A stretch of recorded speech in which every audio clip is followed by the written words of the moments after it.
में जो जातिगत भेदभाव हो रहा है, बिखराव हो रहा है, जो एक दूसरे के साथ में एकदम गला काट प्रतियोगिता चल रही है कि वो ना आगे निकलने पाए, इसको खत्म करने के लिए हमारी माननीय बहन जी ने किया है। उतना त्याग तो कोई दुनिया में कोई महिला नहीं कर सकती। पूरी जिंदगी जिसने बहुजन समाज को कुर्बान कर दी, तो उतनी महान हस्ती से मेरी कोई अगर तुलना कर रहा है तो वो खुद ही वैचारिक रूप से दिवाली है। मैं तो बहन जी के पाँव के धूल के बराबर भी नहीं हूँ। तो बहन जी का ही जिसको कद नहीं पता है वो मेरी तुलना बहन जी से कैसे कर सकता है। मैं एक नौकरी पेशा व्यक्ति हूँ, एक छोटी सी सामाजिक कार्य करता हूँ, बहन जी के पाँव के धूल के बराबर भी नहीं, उनका 1% त्याग भी नहीं मैं अपने आप को समझती हूँ कि जितना त्याग उन्होंने किया। तो अगर कोई उनके साथ में मेरी बराबरी कर रहा है तो उसको सही मायने में तो मतलब प्रभारी जैसा बड़ा पद ही नहीं शोभित दे रहा है।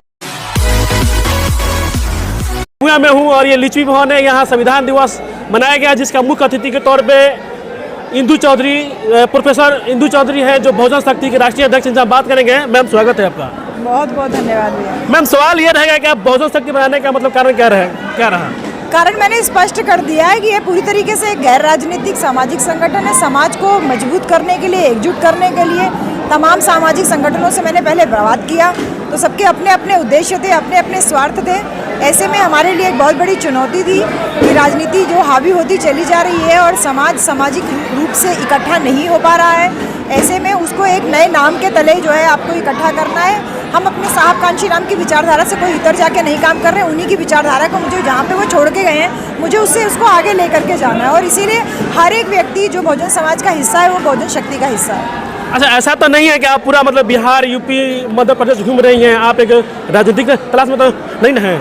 राजनीति की तलाश करना होगा तो मुझे उत्तर प्रदेश में ही सीमित रहना चाहिए ना। मैं दूसरी जगह क्यों जा रही हूँ? समाज की पीड़ा है, इसलिए समाज का वो वर्ग जो चाहता है कि परिवर्तन हो,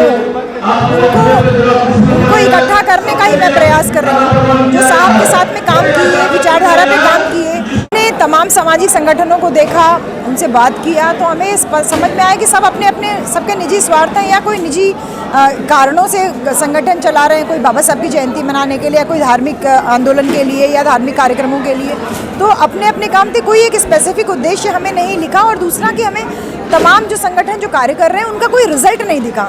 तो रिजल्ट ओरिएंटेड हमें कोई भी ऐसा व्यक्ति ना दिखा, ना संगठन दिखा। और इसीलिए हमने कहा कि हमने जो काम किया उत्तर प्रदेश में, स्पेशली पूर्वांचल में, हमको उस कार्य का असर दिखाई दिया। और हमको ये लगा कि जब हम तमाम संगठनों को देख रहे हैं, जब रिजल्ट नहीं दिख रहा है, तो हमें कुछ एक नई शुरुआत करनी पड़ेगी। लेकिन ये नई शुरुआत कोई मेरी व्यक्तिगत शुरुआत नहीं, हमारे बहुजन महापुरुषों की, स्पेशली हमारे साहब कांशीराम की विचारधारा जहाँ वो छोड़ के गए थे उससे आगे बढ़ाने का है। साहब ने हमें राजनीतिक प्लेटफॉर्म तो दिया, लेकिन साहब ने साथ ही साथ ये कहा कि राजनीति तभी सक्सेसफुल होगी जब गैर राजनीतिक जड़ें आपकी मजबूत होंगी।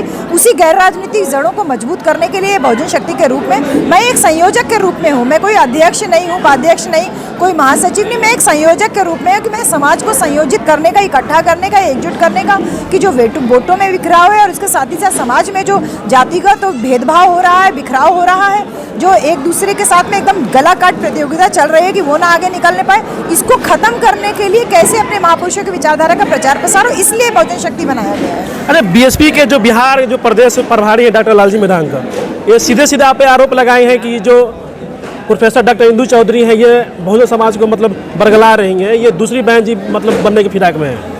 भाई दूसरी बहन जी तो कोई नहीं बन सकता, क्योंकि जितना त्याग हमारी माननीय बहन जी ने किया है उतना त्याग तो कोई दुनिया में कोई महिला नहीं कर सकती। पूरी जिंदगी जिसने बहुजन समाज को कुर्बान कर दी, तो उतनी महान हस्ती से मेरी कोई अगर तुलना कर रहा है तो वो खुद ही वैचारिक रूप से दिवालिया है। रह गई बात आप जिनका नाम ले रहे हो, तो ये उनकी व्यक्तिगत राय हो सकती है। आने वाले समय में आपको स्वयं ही सब चीज़ें दूध का दूध पानी का पानी हो जाएगा, पता ही चल जाएगा कि मेरे काम का क्या प्रभाव है। लेकिन तो सभा में मतलब तो जो सभा कर रहे हैं वो मतलब ये जो भी मतलब समाज के लोग हैं उनसे ये कह रहे हैं कि उनसे मतलब दूर रहिए।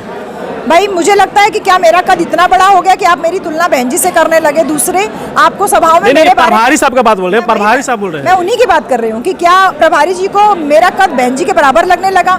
तो आप यही समझ लीजिए कि अगर बहन जी ने किसी को प्रभारी बनाया और वो प्रभारी को बहन जी का ही कद नहीं पता है ना, मैं तो बहन जी के पाँव के धूल के बराबर भी नहीं हूँ। तो बहन जी का ही जिसको कद नहीं पता है वो मेरी तुलना बहन जी से कैसे कर सकता है? मैं एक नौकरी पेशा व्यक्ति हूँ, एक छोटी सी सामाजिक कार्य करता हूँ, बहन जी के पाँव के धूल के बराबर भी नहीं, उनका 1% त्याग भी नहीं मैं अपने आप को समझती हूँ कि जितना त्याग उन्होंने किया। तो अगर कोई उनके साथ में मेरी बराबरी कर रहा है तो उसको सही मायने में तो मतलब प्रभारी जैसा बड़ा पद ही नहीं शोभित दे रहा है। और अगर वो सभाओं में बोल रहे हैं तो ये उनकी व्यक्तिगत राय है, उसके लिए मैं कुछ नहीं कर सकती। भाई समाज में तमाम लोग काम कर रहे हैं, लेकिन अगर वो मेरे बारे में बात कर रहे हैं तो मुझे अब ये लगता है कि साहब कांशीराम का जो कथन था कि अगर आपके बारे में लोग चर्चा करने लगे और आपकी बुराई करने लगे तो आप सही रास्ते पे हो। तो मुझे अब ये लगने लगा है कि मैं सही रास्ते पर हूँ। तो क्या ऐसा मतलब कहा जा रहा है कि आप मतलब भविष्य में मतलब नेता बनिएगा?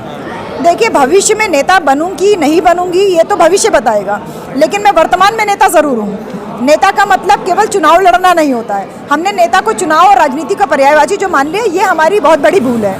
नेता का मतलब जो समाज का प्रतिनिधित्व करे। मैं अपने समाज को एक सही दिशा, अपने महापुरुषों की विचारधारा से लैस करने का प्रयास कर रही हूँ। ऐसे में आप कहते हैं कि अगर मैं राजनीति कर रही हूँ, नेता बन रही हूँ, तो बेशक मैं नेता हूँ, लेकिन हाँ, जो सही दिशा है वो मैं दिखाऊंगी। और अपनी मैंने जब पूरी ज़िंदगी कुर्बान की है इसके लिए कि हम अपना परिवार नहीं बनाएंगे, धन संपत्ति नहीं बनाएंगे, जब हम पूरी कुर्बानी के साथ में निकले हैं, तो अब मुझे किसी की बात, किसी की बुराई, किसी की आलोचना डिगा नहीं सकती। अच्छा, एक और सवाल है कि जब भविष्य में आप चुनाव लड़िएगा तो बीएसपी से लड़िएगा या खुद का अपना पार्टी बनाकर लड़िएगा? देखिए, भविष्य में मेरी चुनाव लड़ने की कोई जो है प्लानिंग नहीं है, लेकिन ऐसे सवाल मुझसे तमाम बार पूछे जाते हैं कि क्या है। मैं राजनीति स्वयं नहीं करना चाहती हूँ, लेकिन मैं राजनीति कराना चाहती हूँ। जो साहब ने कहा ना कि हमें एमपी एमएलए नहीं बनना है, हमें एमपी एमएलए बनाना है। और मेरी राजनीति महत्वाकांक्षा साहब जहाँ छोड़ के गए थे वहाँ से शुरू होती है। साहब ने हमें उत्तर प्रदेश में 4 बार मुख्यमंत्री बनाया, और साहब ने अपने अंतिम भाषण जो लखनऊ में लक्ष्मण मेला ग्राउंड में 2003 में सभा हुई थी, उसमें साहब ने चैलेंज किया था, किसी के माई के लाल में दम है तो 6 महीने के अंदर मैं प्रधानमंत्री बन के दिखाऊंगा।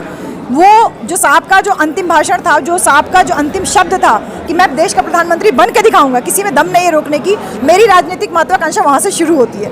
तो मुझे एमपी एमएलए नहीं बनना है, मुझे मुख्यमंत्री भी नहीं बनना है, मुझे साहब की बात को वहाँ से उठा के आगे ले जाना, साहब का सपना पूरा करना है, मुझे प्रधानमंत्री पद तक लेके जाना पहुँचना है। और ये सिर्फ मैं ही नहीं, मतलब मैं नहीं पहुँच पाऊँगी, मतलब मैं पहुँचने का, मेरे बनने का मतलब है कि मेरी अगली पीढ़ी बनेगी। अगर वो नहीं तो उसकी अगली पीढ़ी के अंदर ये महत्वाकांक्षा बनी रहनी चाहिए कि हम प्रधानमंत्री बनने के लिए पैदा हुए हैं। अच्छा, लास्ट क्वेश्चन, अभी वर्तमान का समय है, बीएसपी को मतलब कहाँ देख रहे हैं? देखिए, बहुजन समाज पार्टी जो है वो एक विचारधारा पे आधारित पार्टी है। विचारधारा कभी समाप्त नहीं हो सकती, इसलिए विचारधारा चलती रहेगी। तो पार्टी का भविष्य विचारधारा से क्योंकि जुड़ा हुआ है, उसको कभी खत्म नहीं किया जा सकता। अच्छा, और ये मतलब जो बीएसपी है, इन पे आरोप लग रहा है कि अब ये बीजेपी का बी टीम बनकर रह गई है यूपी में। देखिए, वो जो लोग आरोप लगा रहे हैं वो कुछ भी कर सकते हैं ना। आपके पास मुंह है, आज आप बीजेपी के साथ कर दीजिए, कल आप कांग्रेस के साथ कर दीजिए, किसी और, आपके पास मुंह है, आप तो मुंह पे कुछ भी बोल सकते हैं। लेकिन सही मायने में तो हमने देखा ना, जब बहन जी की माँ का देहांत हुआ तो किसी कर्म कांडों से फ्री होकर के भंते लोगों को बुला के पूरी बौद्ध रीति से उन्होंने किया। तो जो विचारधारा पे साहब छोड़ के गए, उस विचारधारा पे हमारी बहन चल रही है, उस विचारधारा पे चल रही है। तो कैसे कोई ये बोल सकता है कि बी टीम के रूप में काम कर रही है? आज देखिए, एक बहन जी ने ये ईडब्ल्यूएस वाला मुद्दा उठाया था, आज उसका परिणाम हमारे सामने देखने को मिल रहा है। ईडब्ल्यूएस का मुद्दा, आप सब लोग भी इस बात को समझ लो बहुत अच्छे से, ईडब्ल्यूएस के मुद्दे ने भारत के संविधान को सही मायने में परिभाषित कर दिया कि संविधान में कोई भी सीमा नहीं है, आरक्षण की कोई सीमा नहीं है। अगर 10% ईडब्ल्यूएस कोटा लागू हुआ, इसका मतलब 50% की सीमा से ज़्यादा हुआ।